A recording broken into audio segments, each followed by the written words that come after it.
Hello, my name is Shahab Geravesh, and I have been working in the security industry for 10 years. Welcome to Domain 1, Organization and Leadership Styles. This domain is an essential part of the ASIS Certified Protection Professional CPP exam, contributing to 22% of the total exam content. Disclaimer. The content presented in this session, including notes, examples, and explanations, is intended for educational purposes only. While every effort has been made to ensure the accuracy and relevance of the material, this presentation is not a substitute for studying the official ASIS materials or professional training resources. Shahab Geravesh and the author of these notes assume no liability or responsibility for any errors, omissions, or outcomes related to the use of this material. The ASIS Certified Protection Professional CPP exam and related trademarks are the property of ASIS International, and this session is not affiliated with or endorsed by ASIS International. Participants are encouraged to refer to official ASIS resources and guidelines for complete and accurate preparation. Use this material at your own discretion as a supplemental study aid. So let's go over the agenda. We'll start with an introduction to organizations and leadership, then talk about the role of managers and how leadership differs from management. We'll also discuss strategic tools like vision, mission, and values. And we will dive into enterprise security management, and we'll end with actionable steps like risk analysis and creating security awareness programs. Don't worry, it's a lot, but I'll make it simple with many examples. Security professionals today do more than just keep things safe. They play a big role in helping organizations succeed. They aren't just security experts, they're also business-minded, working to align security with the company's goals. Security can't be its own thing. It has to fit into the bigger picture of managing risks across the organization. To do this well, security professionals need to understand how the business works and how their efforts contribute to its success. If the focus is only on protection, the true value of security is missed. By tackling all kinds of risks, security leaders can help the business grow and not just meet basic rules and regulations. This work isn't done alone. Security teams need to work closely with top management to make their department a real asset to the business. Organizations have three main features: distinct purpose, people, and structure. Imagine a football team. The purpose is to win the game. The players are the people making it happen, and the coach's strategy is the structure. It's all about enabling people to achieve goals.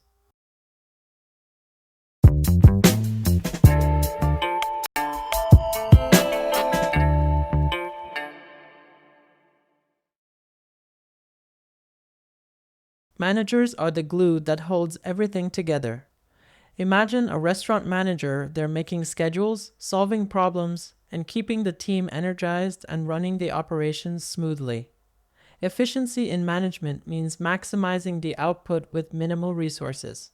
Effectiveness in management means achieving the right goals, even if it comes at a higher cost. A great manager knows how to maintain a balance and bring out the best in their team, turning plans into action and action into results. All right, let's break this down into something very relatable. When we talk about the skills managers need, we're really looking at three big categories: technical skills, interpersonal skills, and conceptual skills. And depending on where you are in the management ladder, the balance between these skills shifts. Let's start with technical skills.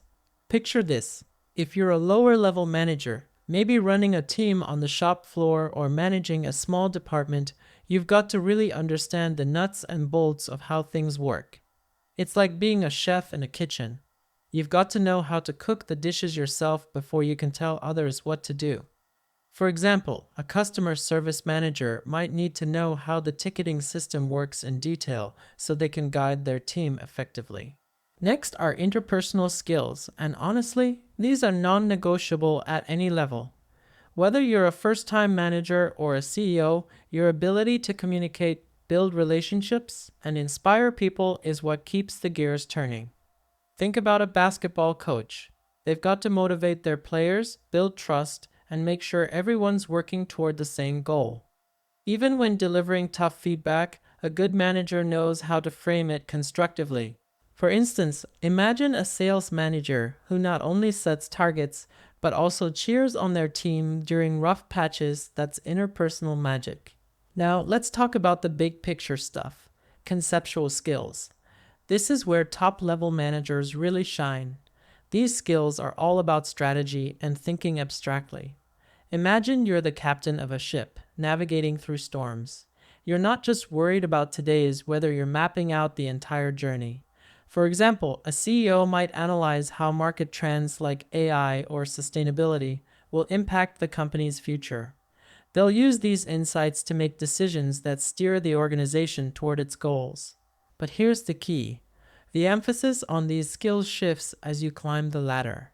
Lower level managers need deep technical expertise, middle managers lean heavily on interpersonal skills, and top level managers must master conceptual thinking. So, as a takeaway, no matter where you are in your career, ask yourself, am I sharpening the right skills for the level I'm at and for the level I want to reach? That's the real challenge of growth in management.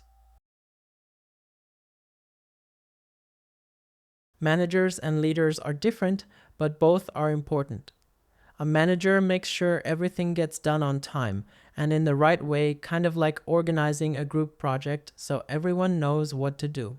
A leader, though, is the one who inspires the team to care about the project in the first place. They're the person who gets everyone excited about the goal and shows them why it matters. In a restaurant, for example, the manager makes sure the tables are set and the food is served on time. The leader is the one who inspires the team to create an amazing experience for the customers and has a vision for the future.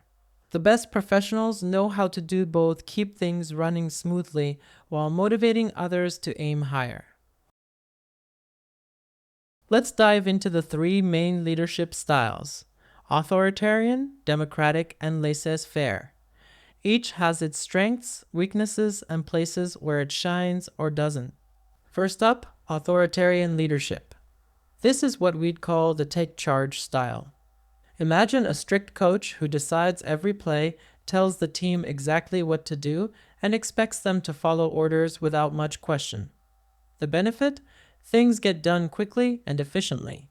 For example, in a high-pressure environment like an emergency room or a manufacturing plant, this can be a lifesaver because it cuts out debate and ensures fast action. But here's the downside. When people aren't given room to think for themselves, they can become dependent, frustrated, or even hostile. It's like micromanaging. Sure, you'll get results in the short term, but over time, it can hurt morale. Now, let's talk about democratic leadership. This one's all about collaboration. The leader sees their team as capable individuals and works alongside them rather than giving top-down commands. Think of a team brainstorming session where everyone's input matters. It fosters trust, motivation, and a sense of ownership. Picture a tech startup. The CEO involves developers, designers, and marketers in key decisions. This builds a strong culture where people feel valued. The downside? It takes time. Let's face it, collaboration isn't always the fastest route, especially when decisions need to be made quickly. It's like trying to decide where to eat with a group of friends. Everyone's input matters, but it can take a while to reach a consensus. Finally, we have laissez-faire leadership, or as I like to call it, the hands-off approach. Here, the leader steps back and lets the team do their thing. It's like when a professor gives you a group project and says, "You've got this." Now, this can be empowering if the team is self-motivated and skilled. For instance, in creative industries where people need freedom to innovate, this approach can work wonders. But if the team lacks direction, this can feel more like neglect than freedom. It's the equivalent of being left alone in a group project with no clear leader. Chaos can ensue. So, what's the key takeaway here? Each style has its time and place. Authoritarian leadership works in situations demanding quick decisions. Democratic leadership thrives in environments where collaboration drives innovation. and laissez-faire can be great for highly skilled teams that don't need much oversight. The trick is knowing when to switch gears and adapt your style based on the team and the situation.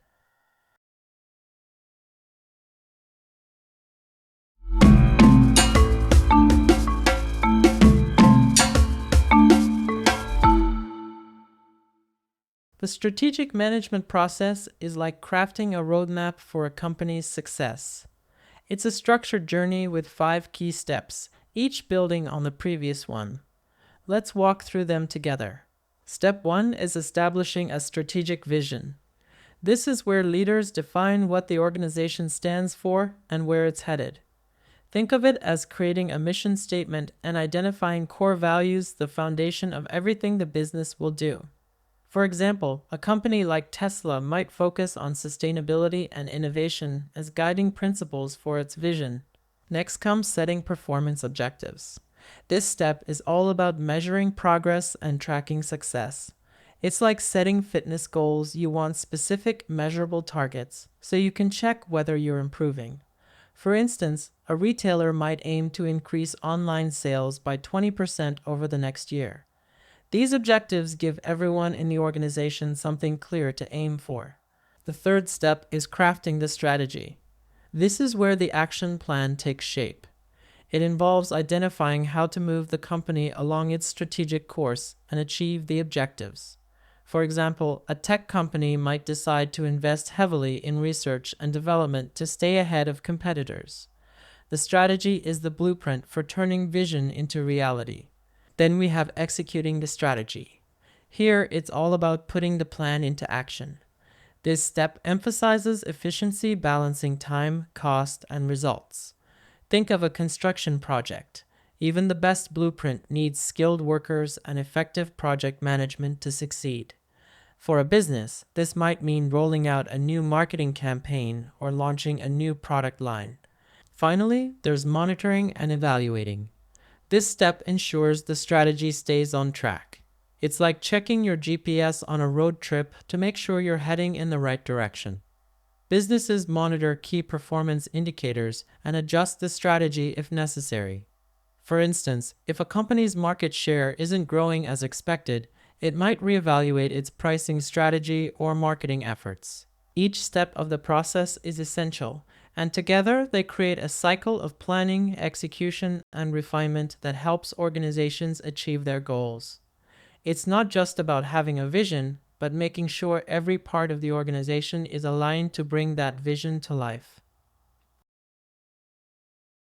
Let's take a closer look at vision, mission, and value statements, 3 key elements that define who a company is and where it's headed. These statements are like the backbone of an organization's identity. First, the strategic vision. This is all about what the company aspires to become in the future. It's a forward-looking statement that sets the direction and guides decision-making. For example, Amazon's vision might be something like becoming the most customer-centric company in the world, which influences everything they do, from faster delivery to innovative services. A strong vision should reflect the company's unique culture and ambitions, acting as a roadmap for the future. Next is the mission statement. This focuses on the company's long-term purpose and answers fundamental questions like, who are we? What do we do?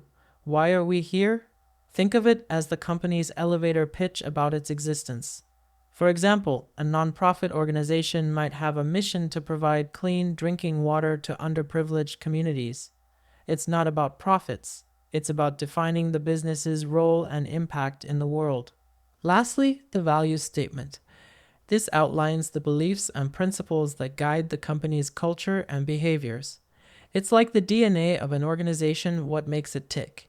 For instance, a company like Patagonia emphasizes environmental sustainability and integrity in its values, which shape everything from product design to corporate policies. These values are meant to be enduring and rarely change because they reflect the core of the organization. When these 3 statements are clear and well crafted, they create a strong foundation for a company's strategy, decision-making, and culture. They help align employees, communicate the company's identity to stakeholders, and serve as a compass for navigating challenges and opportunities.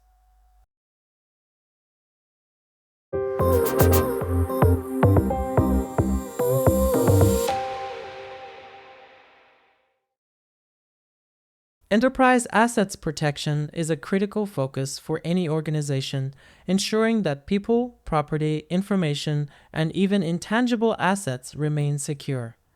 Let's break this down into its key components. First, the assets protection overview. This isn't just about physical security. It includes intangible assets like a company's reputation and creditworthiness. For example, a data breach can damage a company's brand image just as much as theft might harm its physical inventory. Effective asset protection ensures all these areas are safeguarded, creating a foundation for business continuity and trust.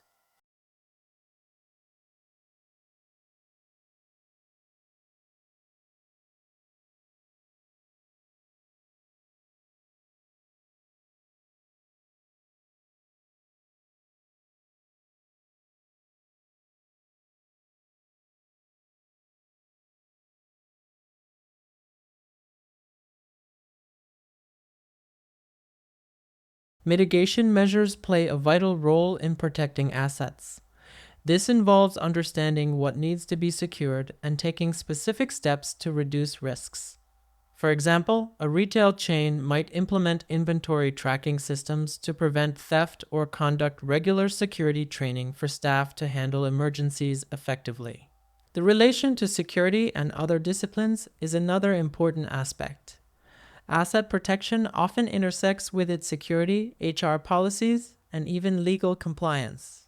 For example, HR might work with the security team to ensure that employee data is stored securely while meeting data protection regulations like GDPR. Finally, influences in assets protection and beneficial changes over time highlight how the field evolves. Advances in technology like AI-powered surveillance or cloud-based security systems have transformed how organizations protect assets. Similarly, as cyber threats increase, more resources are allocated to protecting digital assets. In summary, enterprise asset protection is a comprehensive and adaptive process. It's not just about physical security, but also about safeguarding an organization's most valuable resources, both tangible and intangible, while staying ahead of emerging risks. Enterprise security risk management represents a modern and strategic approach to managing security within organizations.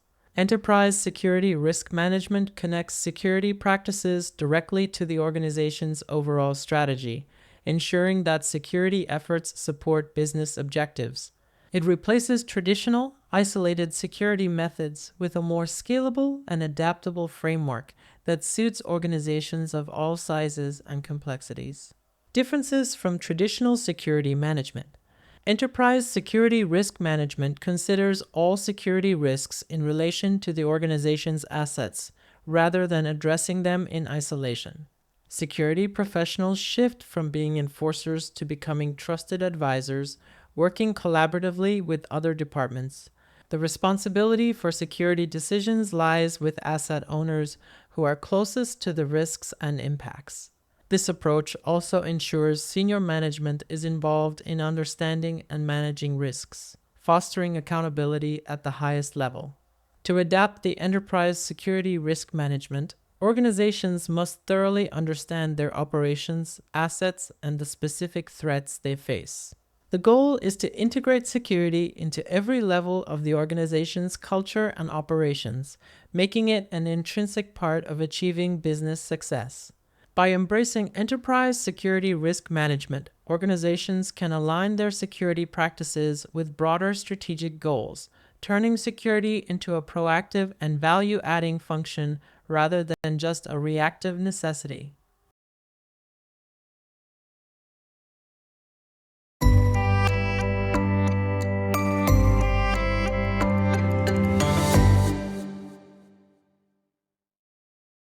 Let's explore the definition and development of standards, a crucial element in ensuring quality, reliability, and consistency across industries. First, the definition of standards. Standards are criteria, guidelines, or best practices designed to enhance quality and reliability. They ensure that parts, processes, and systems are compatible. Think of it like using USB ports on devices, no matter the brand. They're designed to work together seamlessly because of established standards. Without these, there'd be chaos with parts and systems that don't connect or function properly. Next, the development of standards. Standards are created to address market needs or fill gaps in existing industry practices. This process is usually led by accredited standards developing organizations SDOS, such as ISO or ANSI. These organizations work closely with stakeholders from both the private and public sectors. For example, when creating safety standards for electric vehicles, automakers, battery manufacturers, and government regulators collaborate to ensure the final standards address everyone's concerns and priorities. Then we have the principles of standards development. The process of creating standards is built on principles like consensus, openness, due process, and transparency. This ensures that standards are fair, balanced, and reflect the needs of all stakeholders. For instance, cybersecurity standards for data encryption follow these principles to enhance security and resilience, ensuring that sensitive information remains protected across industries. Finally, the types and benefits of standards. Standards come in many forms: safety standards, interoperability standards, quality assurance standards, and more. Their benefits are vast, from improving product reliability and customer trust to enhancing global trade by ensuring compatibility across borders. For example, international shipping relies on standardized container sizes to ensure seamless logistics worldwide. In summary, standards form the backbone of industries, enabling consistency, safety, and innovation. By bringing together diverse stakeholders and following clear principles, they create frameworks that benefit businesses, governments, and consumers alike. Management systems standards play a critical role in ensuring that organizations operate effectively and meet their goals. Let's break this down into three key parts. First, the purpose of management systems standards. These standards are designed to improve service provision and process performance. They are widely accepted across various industries because they provide a structured way to enhance efficiency, quality, and reliability. For instance, a hospital implementing quality management standards can streamline its processes, improving patient care and reducing errors. Next, some prominent standards. You might have heard of ISO standards. They're like the gold standard for management systems. Let's look at a few examples. ISO 9001 focuses on quality management systems, helping organizations consistently meet customer expectations. ISO 14001 emphasizes environmental management, guiding businesses to reduce their environmental impact. ISO 31000 addresses risk management, helping organizations identify and mitigate risks effectively. For example, a manufacturing company using ISO 31000 can anticipate supply chain disruptions and put contingency plans in place. Then we have the management systems approach. This involves analyzing organizational and stakeholder requirements, defining the processes that lead to success, and creating a framework for continual improvement. Imagine running a restaurant. You'd start by understanding customer expectations like fast service and great food. Then you'd design processes, say, a streamlined kitchen workflow to meet those needs consistently. Over time, you'd refine the process based on feedback to ensure even better outcomes. Finally, the plan, do, check, act cycle underpins this entire approach. It's a simple yet powerful framework. Plan by identifying objectives and strategies. Do by implementing the plan. Check to see how well it's working. Act to make improvements based on results. In summary, management systems standards are more than guidelines. They're tools that empower organizations to achieve their goals, adapt to challenges, and continuously improve.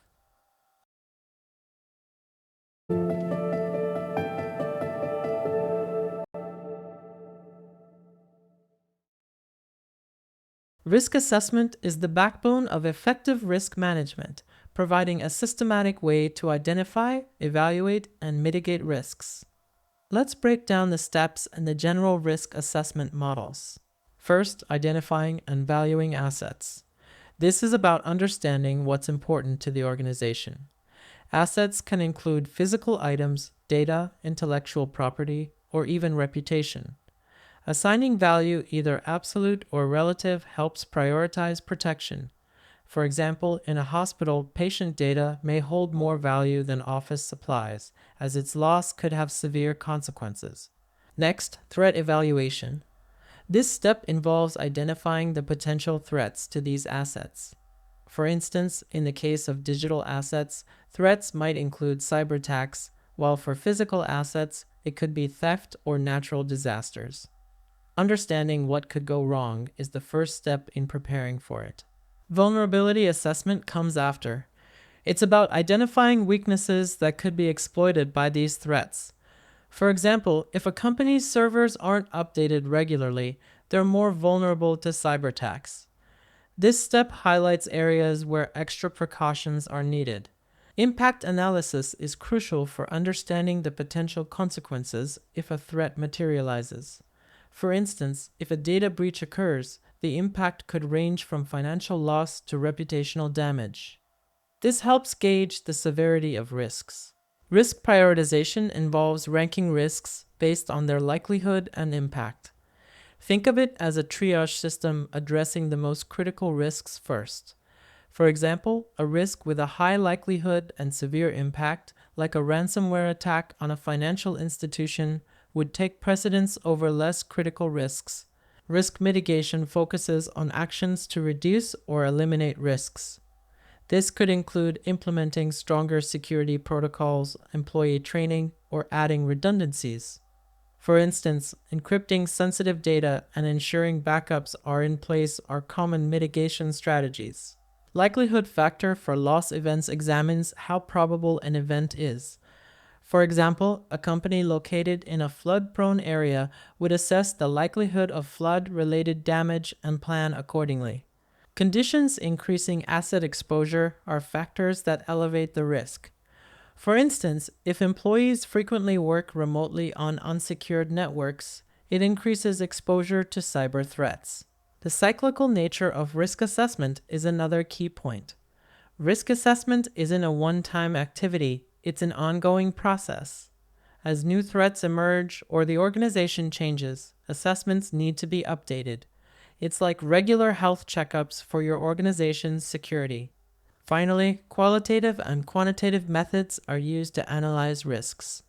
Qualitative methods rely on expert judgment and experience, while quantitative methods use data and statistical models.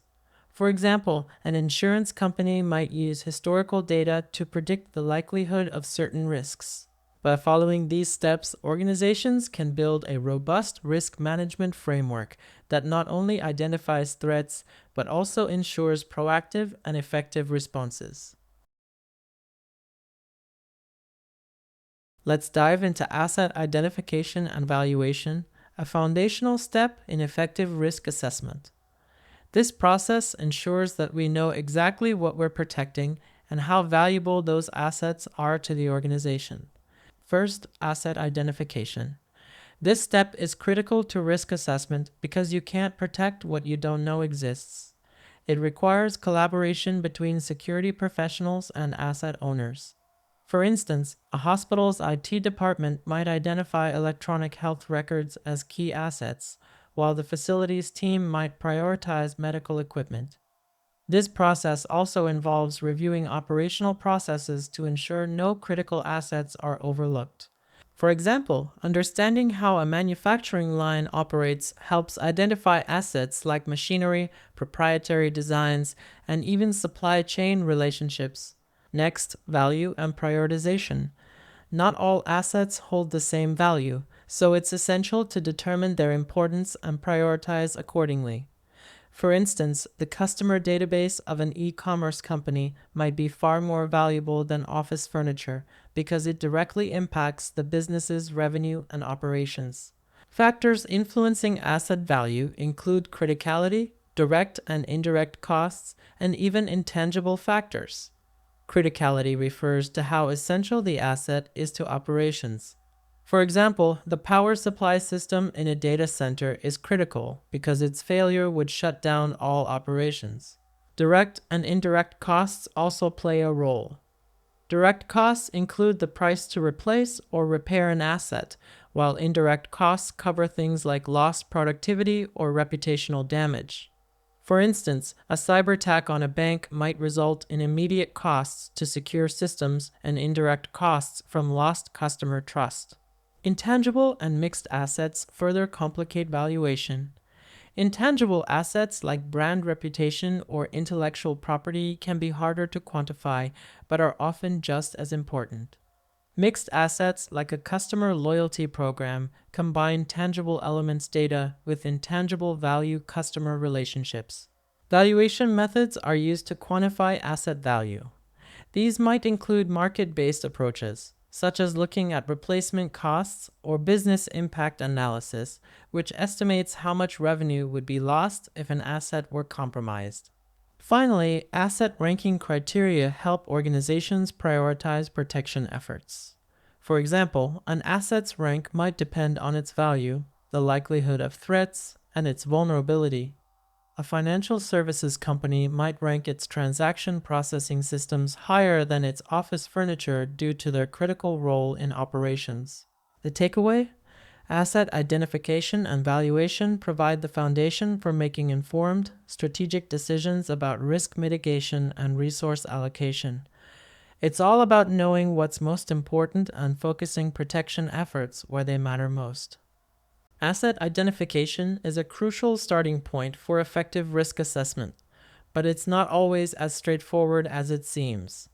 Let's break this process into its key components. First, the importance of asset identification. Identifying assets is critical because it lays the foundation for understanding what needs to be protected. Whether it's physical equipment, intellectual property, or customer data, knowing your assets helps prioritize resources and focus risk mitigation efforts. Next, the challenges in defining assets. This is where things can get tricky. Agreement is needed between security professionals and asset owners to define and categorize assets accurately. For example, a company's team might see the server infrastructure as critical, while the marketing team might prioritize customer databases. Both are correct, but aligning these perspectives is essential to ensure all critical assets are identified and protected. Then, reviewing operational processes. This step is necessary to uncover assets that might not be immediately obvious. For instance, operational workflows might reveal dependencies on third-party software or relationships with key suppliers that are vital to business continuity. However, these assets may not always be clear to asset owners. For example, a manager might not realize how much their team relies on a specific piece of software until it's unavailable. In summary, asset identification requires collaboration and a deep understanding of organizational processes. It's about bridging gaps between different perspectives to create a comprehensive inventory of what truly matters to the organization. This step ensures that risk assessments are accurate and effective, protecting the most valuable resources. Let's talk about the value and prioritization of assets, a key part of asset management that ensures resources are focused on what matters most to an organization. First, the definition of assets. Assets are anything of tangible or intangible value to an enterprise. Tangible assets could include physical property like equipment or inventory, while intangible assets might be things like intellectual property, brand reputation, or customer loyalty. For example, a tech company might view its proprietary software as a core intangible asset, while a logistics company might prioritize its fleet of vehicles. Next, the importance of asset valuation. Not all assets hold the same importance, so it's crucial to value and prioritize them based on their relevance to the organization's mission and goals. For instance, in a healthcare organization, patient data might be prioritized over office supplies because it directly impacts the ability to deliver care and maintain trust. By understanding the relative value of each asset, organizations can allocate their resources more effectively. Finally, the maturation of asset valuation. Over time, the process of asset valuation can become a stable and integral part of an organization. As systems and processes mature, valuation methods evolve to provide deeper insights. For example, a company might initially estimate asset value based on basic cost data, but later incorporate metrics like operational dependency or risk exposure. This maturation ensures that asset management remains aligned with the organization's growth and changing priorities. In summary, valuing and prioritizing assets isn't just about assigning numbers. It's about ensuring that an organization's most critical resources are recognized, protected, and leveraged to achieve its goals. Understanding the factors influencing an asset's value is essential for effective asset management and prioritization. Let's break down these factors into 5 key categories. 1. Cost considerations. The value of an asset is directly influenced by its financial cost. This includes the cost of purchasing the asset. For example, acquiring a fleet of delivery vehicles would have a significant upfront expense. The cost of replacing the asset. If one of those vehicles were to break down permanently, the replacement cost would also factor into its value. 2. Operational impact. The value of an asset is also tied to how its unavailability affects operations. For instance, if a manufacturing machine stops working, production halts, leading to missed deadlines and revenue loss. The greater the disruption, the higher the asset's value to the organization. 3. Harm effects. This refers to the effects of damage or harm to the asset. For example, if a company's system is compromised, it could result in data loss, downtime, or breaches, amplifying the overall harm and associated costs. 4. Replacement time. The time it takes to replace an asset also impacts its value. For instance, specialized equipment that takes months to replace would have a higher value due to the operational delays it causes compared to an easily replaceable asset. 5. Reputational impact. Finally, some assets have intangible value tied to the organization's reputation. For example, a data breach involving customer information not only incurs financial costs, but also damages trust, which can take years to rebuild. This reputational loss can have a far greater long-term impact than the immediate cost of the breach. In summary, assessing an asset's value requires looking beyond just its purchase price. By considering these factors, cost, operational impact, harm effects, replacement time, and reputational impact, organizations can make better decisions about prioritizing and protecting their most critical assets.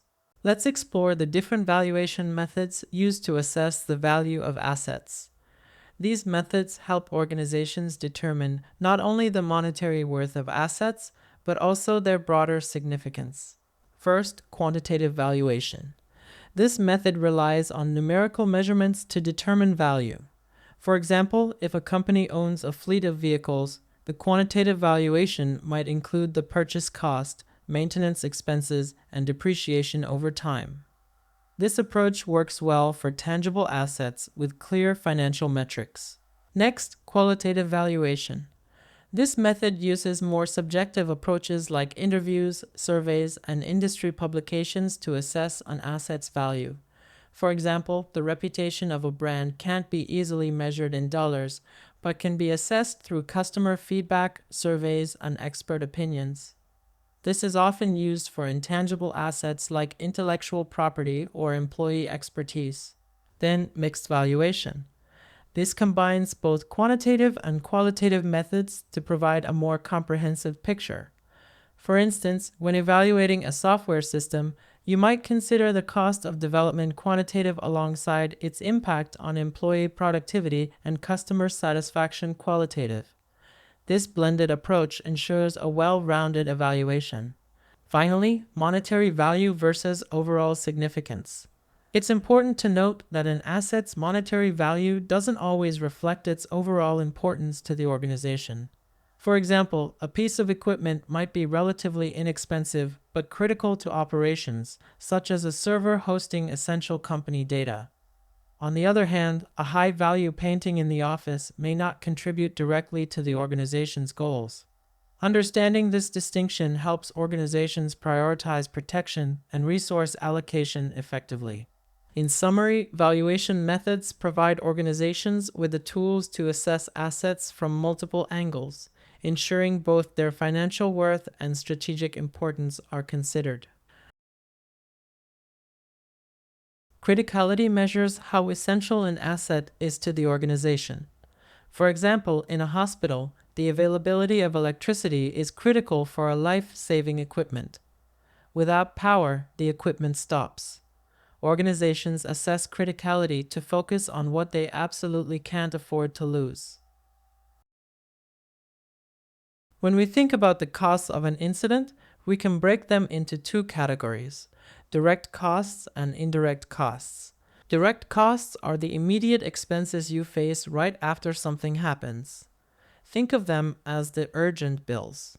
Immediate response and recovery is to get things back under control, such as deploying emergency measures or hiring services to address the situation. Investigation is to find out what happened and why. This might involve hiring experts, forensic analysis, or conducting internal reviews. Replacement cost is to replace damaged or stolen assets, like equipment, supplies, or infrastructure. Indirect costs are the ripple effects that add up over time. They might not be obvious right away, but they can be even more costly.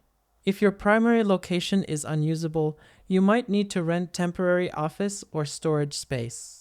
You might need to fill the gap with a temporary equipment while waiting for replacements. Also, if your usual vendor can't deliver, you may need to pay more for new suppliers. We might need to store items securely while managing the disruption. Helping staff deal with stress, lost productivity, or relocations. Customers might lose confidence and switch to competitors, and the company loses shares. The productivity might decrease, and when employees can't perform at their best due to the disruption, everything slows down. Let's take a closer look at intangible and mixed assets, which are often overlooked but play a critical role in an organization's success. First, the significance of intangible and mixed assets. These assets are crucial for organizational vitality, as they include things like brand reputation, intellectual property, customer relationships, and employee expertise. While they don't have a physical presence, their loss can have significant consequences. For instance, a breach of customer data not only results in regulatory fines, but also damages trust, which can take years to rebuild. Mixed assets, on the other hand, combine both tangible and intangible elements.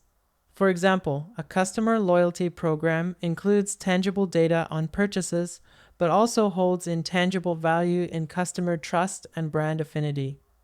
These mixed assets bridge the gap between operational tools and strategic advantages. Next, the need for education.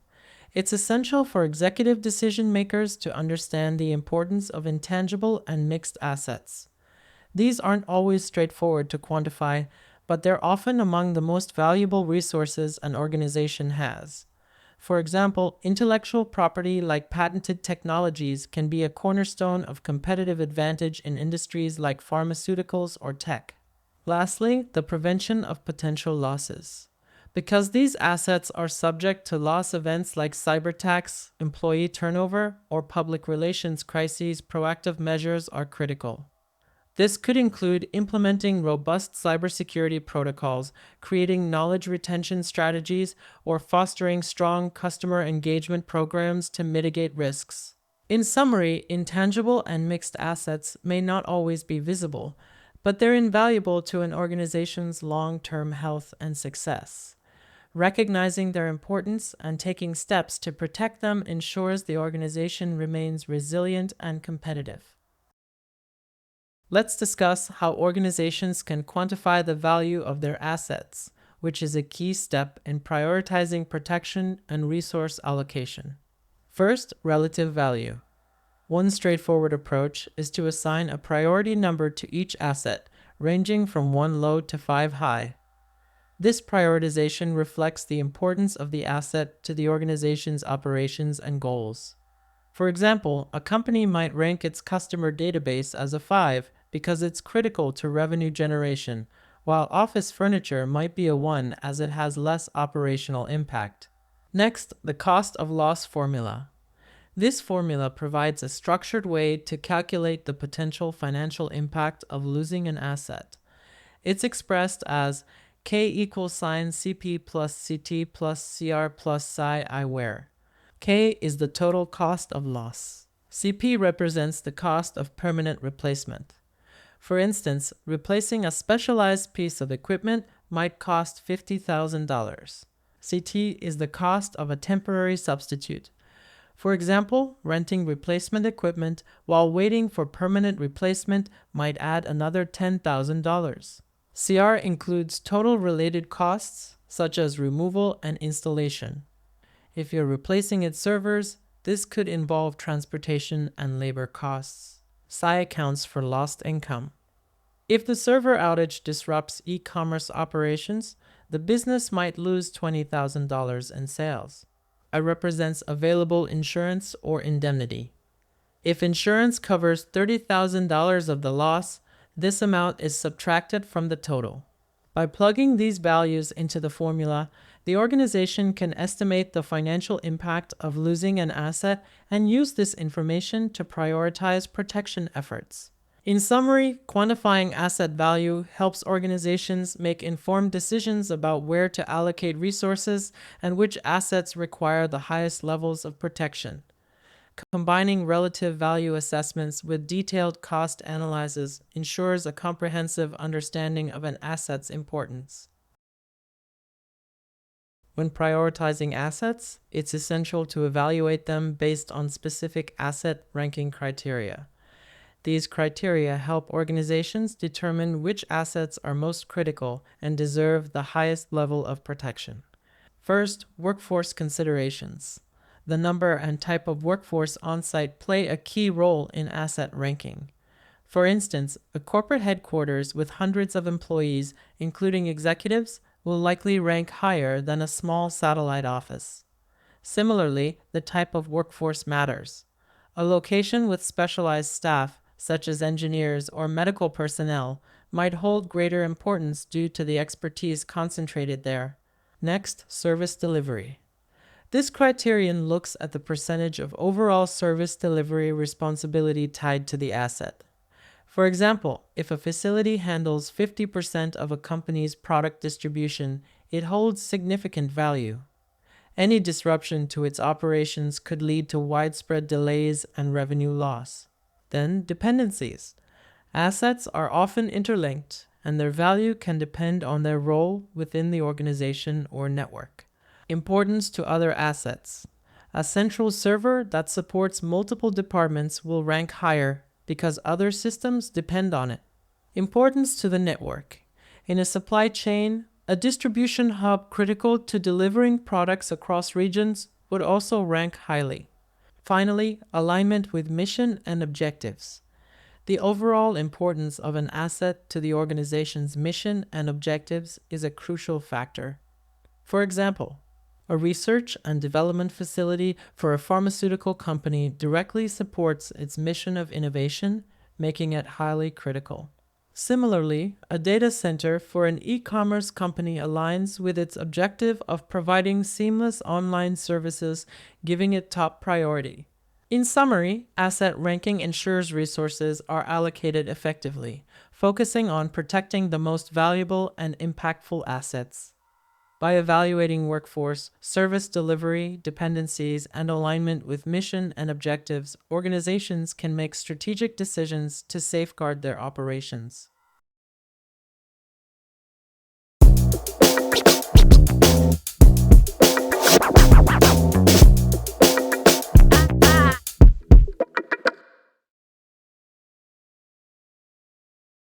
Let's discuss evaluating threats and vulnerabilities, a key aspect of understanding and mitigating risks. 1. Definition of threats. Threats refer to verbal or physical conduct conveying an intent to cause harm. They can be either perceived or real. For example, a hacker targeting a company's database or an employee making threatening remarks can both be considered threats. 2. Man-made threats. These threats stem from human actions and are based on the identification and study of potential adversaries. Examples include employees who may act maliciously or accidentally, terrorist organizations or crime groups targeting infrastructure, competitors engaging in unethical practices, activist groups attempting to disrupt operations. The severity of these threats is judged by the adversary's capabilities and intentions to cause harm. 3. Natural threats. Natural threats arise from environmental factors and are evaluated using historical trends and statistics. For example, data on hurricane frequencies can help a company in Florida prepare for storms. Earthquake-prone regions might prioritize structural reinforcements. By understanding these patterns, organizations can prepare effectively. 4. Vulnerabilities. These are the weaknesses in a system or process that threats can exploit. For instance, outdated software makes a company susceptible to cyber attacks. Poorly secured physical assets increase the risk of theft. Identifying vulnerabilities is crucial to addressing them proactively. 5. Inadvertent threats. These occur unintentionally, such as an employee mishandling sensitive data or leaving doors unsecured. While unintentional, these threats can have significant consequences and should be part of the assessment. In summary, by thoroughly evaluating threats, both man-made and natural, and identifying vulnerabilities, organizations can prioritize their risk mitigation efforts and protect their assets effectively. Let's dive into risk analysis and mitigation, two critical processes for managing organizational risks effectively. 1.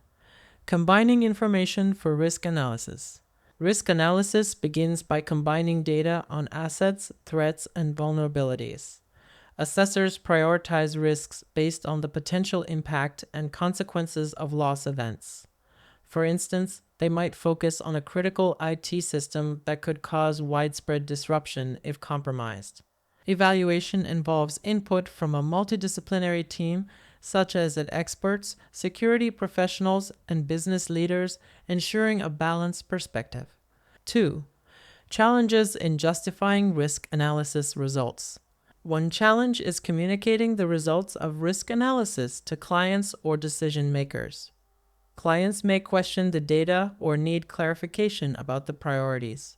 To justify results, assessors often use effective approaches like the risk formula.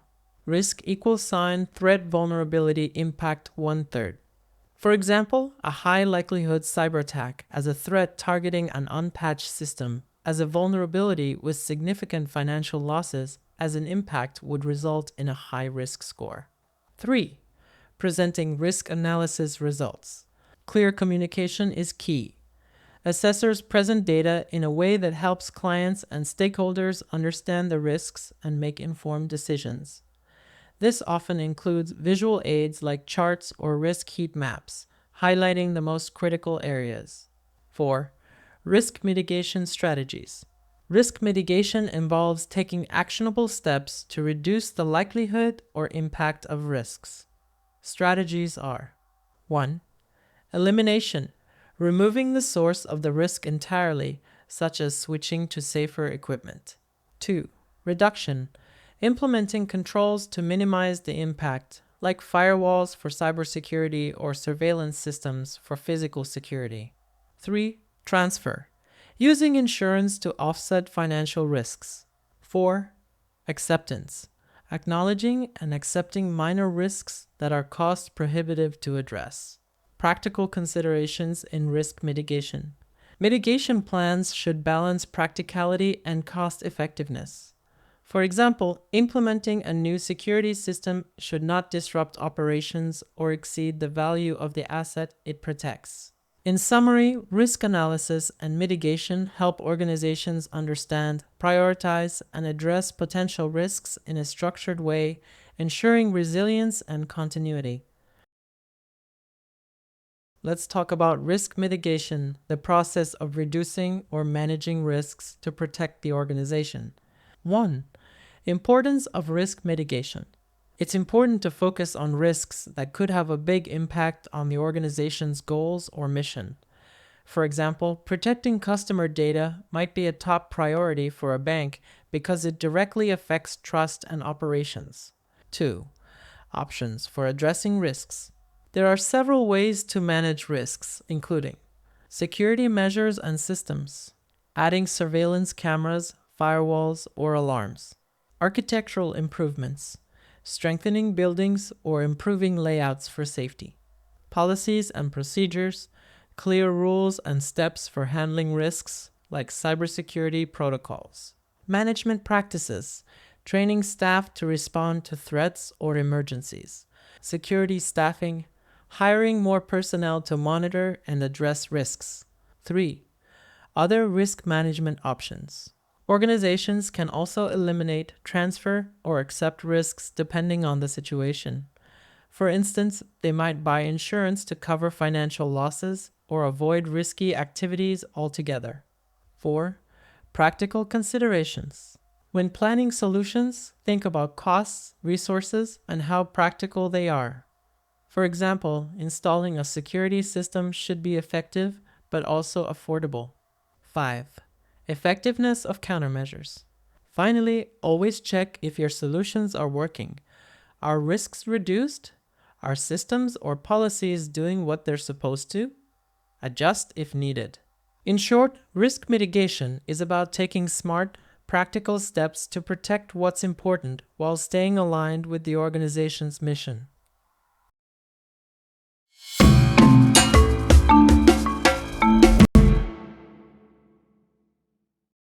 Sometimes bringing in outside experts is the best way to solve a problem or improve a project. Let's break down why and how to do this effectively. 1. Advantages of external consultants. Outside consultants offer a fresh perspective, free from internal biases, specialized knowledge and expertise in best practices, insights into current products and industry standards.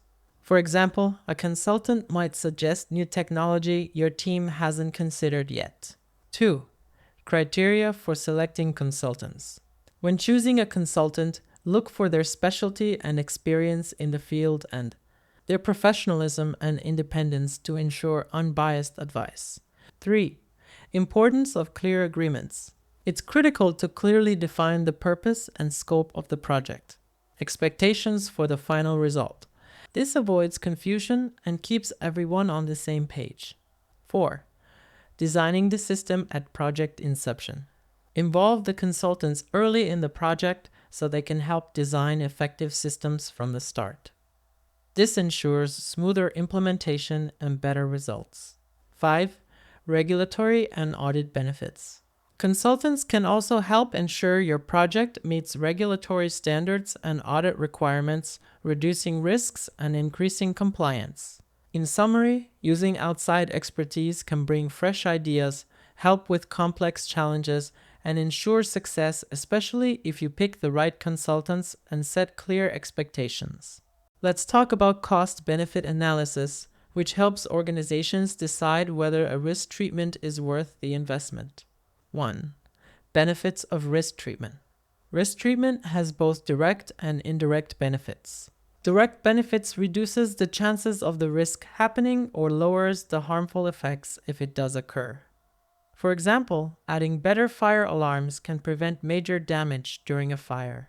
Indirect benefits include lower insurance premiums, increased confidence among staff and management, and a better reputation.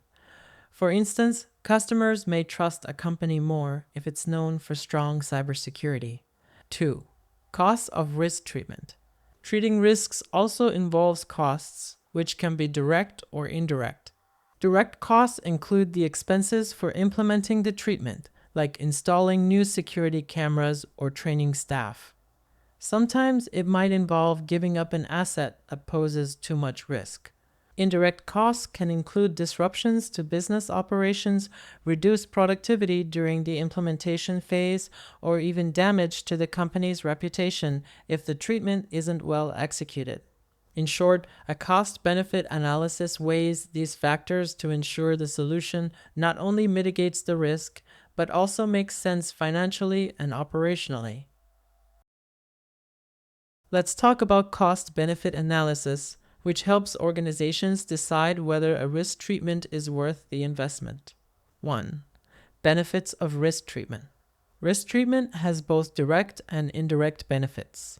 Direct benefits reduces the chances of the risk happening or lowers the harmful effects if it does occur. For example, adding better fire alarms can prevent major damage during a fire. Indirect benefits include lower insurance premiums, increased confidence among staff and management, and a better reputation. For instance, customers may trust a company more if it's known for strong cybersecurity. 2. Costs of risk treatment. Treating risks also involves costs, which can be direct or indirect.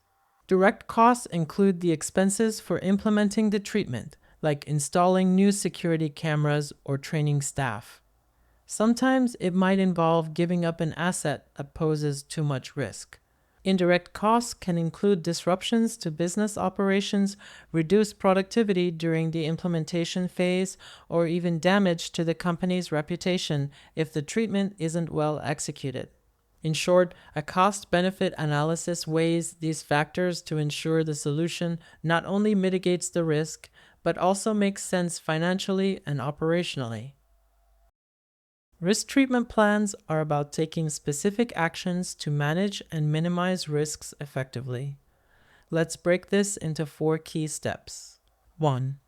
Developing strategies and measures.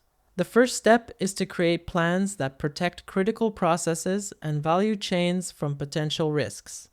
For example, a company might install backup power generators to ensure operations during a blackout. 2. Responding to risk events. When a risk occurs, it's important to act quickly. This step involves addressing the situation based on the identified risks. For instance, if there's a data breach, the response could include shutting down affected systems and notifying stakeholders. 3. Continuing operations.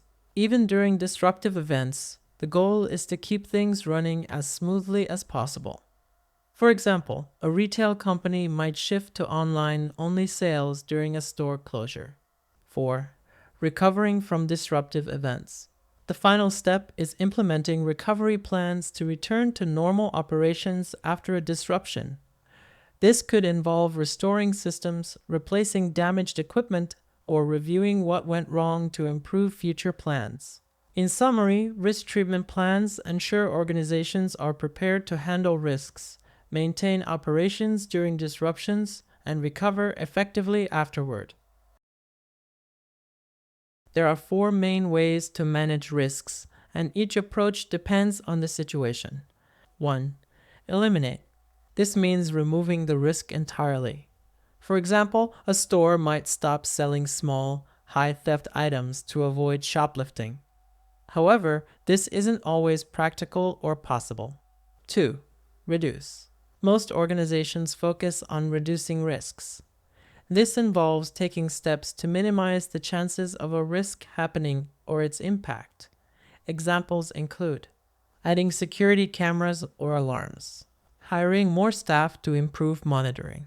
Reducing risk is often the goal of many security measures. 3. Transfer. Here, the risk is passed on to someone else, usually through insurance. For example, a business might get insurance to cover losses from a fire, so the financial burden isn't solely on them. 4. Accept. Sometimes risks are small or unavoidable, and it's more practical to accept them as part of daily operations. For instance, a company might accept the possibility of minor delays in supply shipments because it's not worth the cost of extra precautions. In summary, managing risk is about balancing these methods, eliminating where possible, reducing where practical, transferring where necessary, and accepting when the risk is low. Let's look at how organizations can create balanced strategies to manage risks effectively. 1. Develop balanced strategies. A good risk management strategy should adapt to different situations. This involves proactively minimizing risks, for example, installing fire suppression systems to prevent fires. Reactively minimizing consequences, like having an evacuation plan ready if a fire occurs. 2. Integrate risk treatment controls.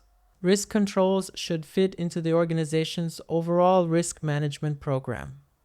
This means aligning strategies with the company's goals and priorities. Focusing on key stakeholders such as employees, customers, or partners who are directly affected by these risks. 3. Components of a risk management program. An effective program should protect the organization and its value chain. For instance, safeguarding supply chains from disruptions. Respond to events. Quickly address risks when they happen, such as shutting down affected systems during a cyber attack. Continue operations while recovering. Ensure the business keeps running as it recovers, like switching to backup systems during an outage.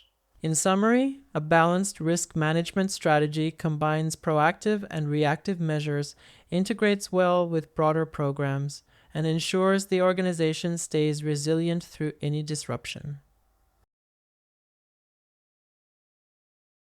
Creating a risk plan is essential, but making sure it works is just as important. Let's break it down. 1. Measuring risks and testing plans. First, figure out how to measure risks accurately. Then, test your plan to ensure it can handle those risks. For example, simulate an unauthorized entry scenario to test the efficiency of your building's access control system. 2. Concise and accessible procedures. Procedures should be clear and straightforward so that anyone responsible can easily follow them. Make sure instructions for security personnel are simple, like evacuation protocols. Ensure these are accepted across all relevant teams, like operations and facility management. 3. Establish, implement, and maintain procedures. Create processes to prevent negative events like unauthorized access or theft. Exploit positive outcomes, such as improved coordination during emergency drills. 4. Integration and coordination. Lastly, make sure the plan works well with other systems. For example, align building surveillance systems with access control logs to ensure comprehensive monitoring. In summary, measuring and testing ensures your physical security plans are practical, reliable, and integrated seamlessly into your operations. To effectively manage risks, we need to focus on both prevention and mitigation. Let's go over these procedures step by step. 1. Purpose of procedures. The main goal is to minimize the chances of disruptive events like break-ins or fires. Reduce the severity of consequences if such events occur, ensuring the impact on operations or safety is minimal. 2. Prevention procedures.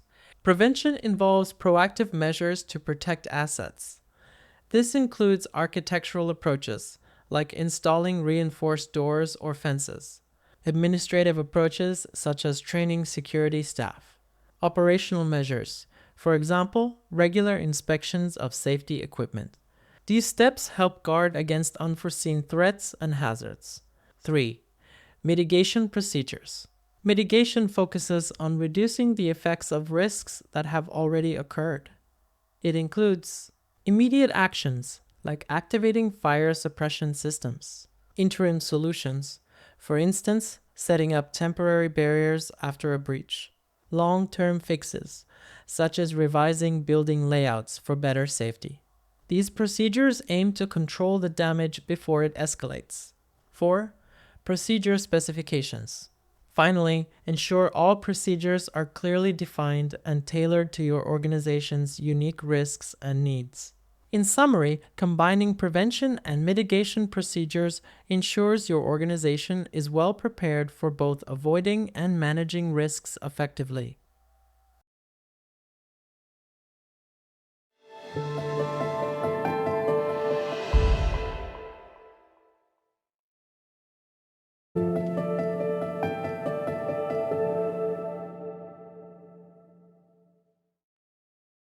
Let's talk about how to establish a strong liaison for effective collaboration and communication in security. 1. Methods to establish professional relationships. Start by building relationships through introductions and references. Formal meetings are important, but don't underestimate the value of social interactions. They help build trust. Also, look for opportunities for mutual assistance. For example, offering to assist another team during a shared event can establish goodwill. 2. Opportunities for liaison contacts. Professional and civic associations are great places to meet like-minded security professionals. Emergency planning exercises, such as joint fire drills with local businesses, are also excellent ways to connect and work together effectively. 3. Benefits of knowing supportive individuals and agencies.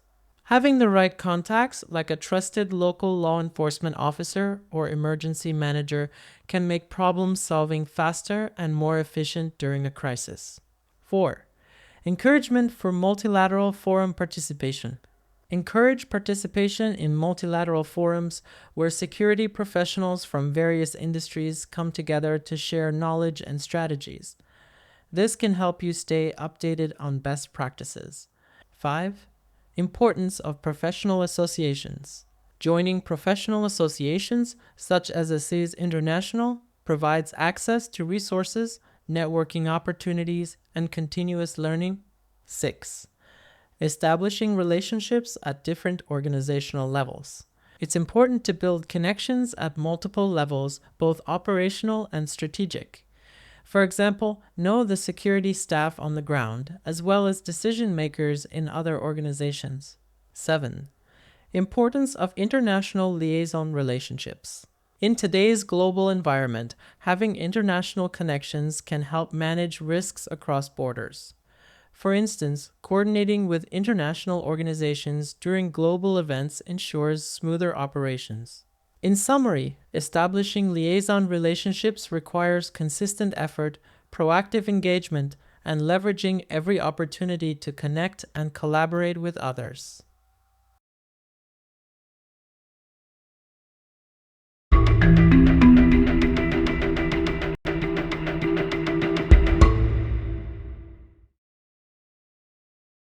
Now let's discuss how engaging employees plays a crucial role in preventing losses. 1. Role of employees in security. Employees are the organization's first line of defense in protecting assets. Security personnel can't be everywhere at once, so employees must understand their responsibility in maintaining security. 2. Fostering security awareness. When employees are aware of security protocols, they are more likely to follow rules and regulations. Organizations must invest in programs that build this awareness, creating a culture where security is valued. 3. Active role in loss prevention. Every department and employee has a part to play. Whether it's identifying potential risks, reporting suspicious activity, or following protocols, their involvement is key to preventing and reducing losses. 4. Developing a security awareness program. To be effective, the security manager needs to understand the organization's operations. Tailoring programs to the specific needs of the business ensures better engagement and results. 5. Reducing various types of losses. By involving employees, organizations can address multiple types of losses, whether it's theft, operational inefficiency, or reputational damage. To sum up, employees who are informed, aware, and active in security processes create a safer, more secure working environment. Their engagement significantly reduces vulnerabilities and potential losses. Now let's discuss how engaging employees plays a crucial role in preventing losses. 1. Role of employees in security. Employees are the organization's first line of defense in protecting assets. Security personnel can't be everywhere at once, so employees must understand their responsibility in maintaining security. 2. Fostering security awareness. When employees are aware of security protocols, they are more likely to follow rules and regulations. Organizations must invest in programs that build this awareness, creating a culture where security is valued. 3. Active role in loss prevention.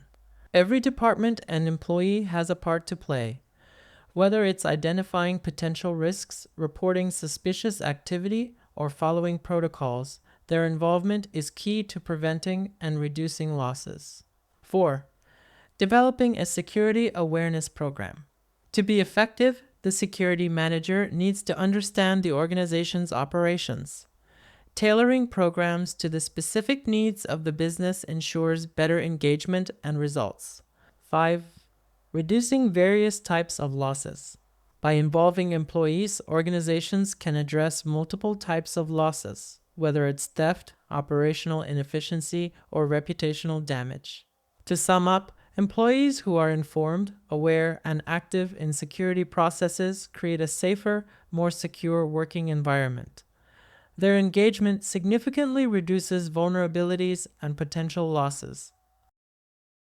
Understanding the levels of awareness within an organization is crucial for building a robust security culture. Let's explore the roles each level plays. 1. Executive management. At the top level, executives are responsible for making critical decisions about risks and resource allocation. They need to understand how the security program contributes to the organization's financial health. Their endorsement and prioritization are essential for the program's success. They must also lead by example by adhering to and championing security policies. 2. Middle management. Middle managers bridge the gap between leadership and operational teams. They're accountable for their department's success and must integrate security into business goals. To build a secure environment, they need to show a strong commitment to security awareness and influence their teams to do the same. 3. First-line supervision. Supervisors directly oversee the day-to-day activities of employees. Their role is to ensure that security practices are consistently followed at the operational level and to address any gaps immediately. 4. Individual employees. Each employee plays a part in safeguarding the organization. Their awareness and compliance with security measures directly affect the organization's ability to prevent and respond to incidents. 5. Non-employees. This category includes contractors, visitors, and vendors. Although not direct employees, they interact with the organization and must be aware of relevant security policies, ensuring they don't pose a risk. By addressing security awareness across all these levels, we can create a comprehensive approach to reducing risks and fostering a culture of security. Security awareness plays a crucial role in any organization. Let's break down its key purposes. Protect company assets. Employees are educated on how to safeguard the organization's assets, ultimately helping to reduce losses and mitigate risks. Understand security and operations. Security awareness programs demonstrate the value and cost-effectiveness of security initiatives, ensuring operations are aligned with organizational goals. Identify security obligations. Employees learn their responsibilities in maintaining security and staying vigilant about potential threats. Recognize security measures. Awareness ensures employees can identify the security processes and tools in place, making them more effective. Familiarize with help sources. It's important for employees to know where to turn when they need assistance or to report security concerns. Comply with legal requirements. Security awareness helps the organization adhere to legal and regulatory standards, reducing potential compliance risks. Prepare for emergencies. Programs equip employees with knowledge to respond effectively in emergencies, ensuring safety and continuity. Reduce organizational liability. By educating employees, the organization can minimize the risk of legal or financial repercussions due to security breaches. Communicate security department value. Lastly, these programs highlight the importance of the security team and the role it plays in protecting the organization. Each of these points underscores how critical security awareness is for building a strong, resilient organization. Developing and delivering a security awareness program is a vital step to protect an organization. Let's break it down. Why security awareness matters. It directly supports the organization's mission by safeguarding assets. It sets up protection strategies that are essential for success. A strong program adds real value to the organization by enhancing safety and reducing risks. Key topics for training. Teach employees how to engage with clients securely. Explain how to report concerns or incidents confidentially. Cover personnel security policies to ensure clear roles and responsibilities. Include strategies for preventing workplace violence and maintaining safety. Simplify information security policies to make them easy to follow and apply. Techniques and materials. Use interactive and engaging methods like workshops, videos, and real-world scenarios. Include practical materials like guides, case studies, and quick reference tools to reinforce learning. External expertise.